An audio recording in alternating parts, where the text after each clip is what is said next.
धर्म प्रेमी बंधुओं, आज अक्षय तृतीया महापर्व है। इस अक्षय तृतीया महापर्व का महत्व क्या है? तो इस धरा पर जैन धर्म में 24 तीर्थंकर भगवान अवतार लेते हैं, स्वर्ग से अवतरित होते हैं और उन 24 तीर्थंकरों में सर्वप्रथम तीर्थंकर भगवान थे भगवान आदिनाथ स्वामी। तो उन आदिनाथ स्वामी के पहले भोग भूमि थी, भोग भूमि से कर्म भूमि का परिवर्तन हुआ। जिस समय कर्म भूमि का परिवर्तन हुआ तब भगवान आदिनाथ स्वामी ने इस धरा पर जन्म लिया और जब उन्होंने जन्म लिया तो श्रावकों के लिए, गृहस्थों के लिए जो भोग भूमि का जीवन जी रहे थे उनको कर्म भूमि का जीवन जीने की व्यवस्था बतलाई। षट कर्म कैसे करना है और षट कर्म की व्यवस्था के बारे में बताया और षट कर्म की व्यवस्था में सबसे पहली व्यवस्था बतलाई आत्मरक्षा। उसने कहा असी मतलब तलवार चलाना सीखो, मतलब अपनी आत्मरक्षा करना सीखो। कोई तुम्हारे ऊपर वार करे तुम अपनी रक्षा कैसे कर सकते हो, सबसे पहले ये बतलाया। फिर असी के बाद मसी बतलाई, स्याही लिखना सीखो और फिर कृषि बतलाई कि कृषि करो, खेती करो जिससे कि अपनी आजीविका चला सको। तो असी मसी कृषि, शिल्प, वाणिज्य और विद्या, ये 6 आवश्यक कार्य उन्होंने बतलाए। फिर इसके बाद में आवश्यक कार्यों के बतलाने के बाद भगवान महावीर स्वामी ने 63 लाख पूर्व तक इस धरा पर राज्य किया, कुमार काल व्यतीत किया और जब 1 लाख पूर्व की आयु शेष रह गई तब उन्होंने सोचा कि हमने इन संसारी प्राणियों को भ्रष्ट मार्ग तो बतला दिया कि संसार कैसे चलाना है, यह मार्ग तो बतला दिया। अब संसार से मुक्ति कैसे पाए जीव? क्या इस संसार में 4 गति 84 लाख योनि में ही भटकता रहे या इससे मुक्ति पाले?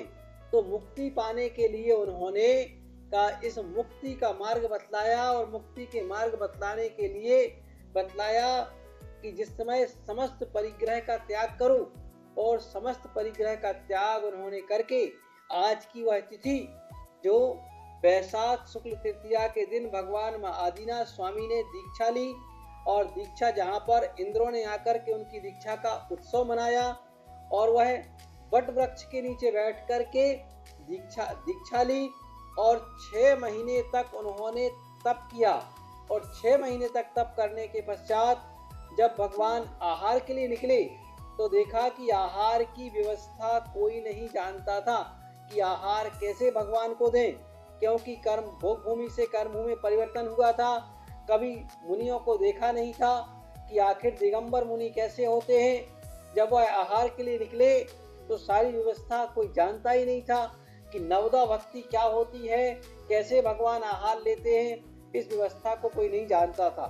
तो उस व्यवस्था को बतलाने के लिए भगवान जब आहार के लिए निकले तो तरह तरह के लोग क्रियाएं करते थे, क्योंकि भगवान तो इस धरा के स्वामी थे, इस भूमि के पालक थे।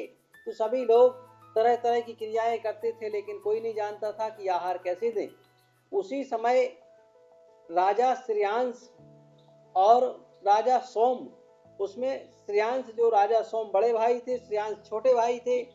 तो उन राजा श्रेयांश के लिए जाति स्मरण हुआ जो इन्होंने अनेक भाव पहले विदेश क्षेत्र में आदिनाथ भगवान की ये पूर्व जीवन में पत्नी थी। तो दोनों ने मिलकर के जिस समय उनको आहार दिया था मुनिराजों को, तो वह उनको जाति स्मरण हो गया कि आहार की प्रक्रिया ऐसे होती है। तो वह नवदा भक्ति करके और आहार दान दिया। आज के दिन से ही आहार दान की यह प्रक्रिया प्रारंभ हुई। उसके पहले ना कोई लेने वाला था ना कोई देने वाला था।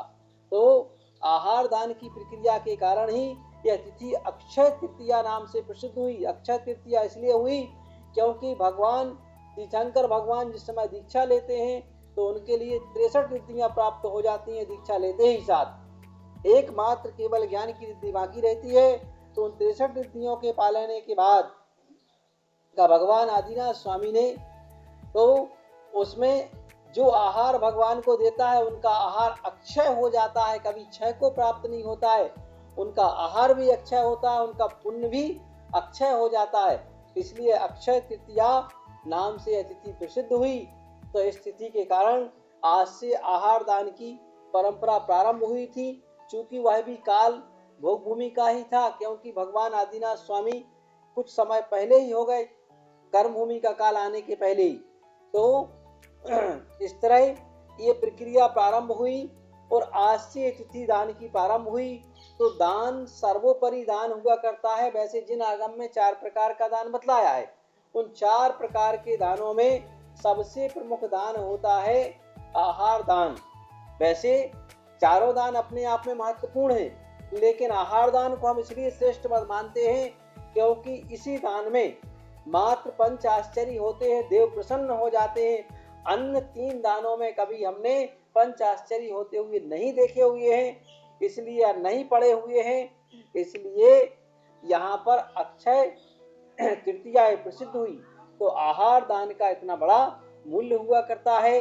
तो आहार कहा हुआ है, नीतिकारों ने कहा हुआ है कि दानम दरिद्रता नाशनम, दान दरिद्रता का नाश करता है। शीलम दुर्गति नाशनम, अज्ञान नाशनी, प्रज्ञा भावना भव नाशनी।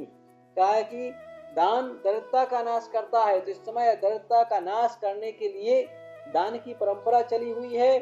तो इसलिए बंधुओं, आज से यह जो परंपरा प्रारंभ हुई है कि हमें मानव जीवन को जीने के लिए सब कुछ की आवश्यकता होती है। जीवन चलाना है तो सब चीज़ों की आवश्यकता होती है। तो उन सब चीज़ों की आवश्यकता के लिए हमें चाहिए कि हम दान करते रहें, और सब प्रकार के दानों की आवश्यकता होती है। शास्त्र भी दान दें जिससे ज्ञान बढ़े, औषधि भी दान दें जिससे निरोगता आए, और औषधि भी दान दें जिससे निरोगता आए, और आवास दान भी दें जिससे हम अभय हो, निर्भय हो जाए। इस तरह से हम दान की इस परंपरा को जान करके, और आज भगवान ने इक्षु रस का आहार सबसे प्रथम लिया था, क्योंकि उनका वंश इक्ष्वाकु वंश था। इसलिए भी कह सकते हैं, या ऐसा भी कह सकते हैं कि भगवान को कोई भूख नहीं लगती है, लेकिन ये आगे वाले जीवों के लिए परंपरा चलाने के लिए ये दान की परंपरा प्रारंभ हुई। तो इस अक्षय तृतीया महापर्व को हम बड़े उत्साह के साथ मनाएं और अपना पुण्य का भंडार भरें। बोली महादीनाथ भगवान की जय।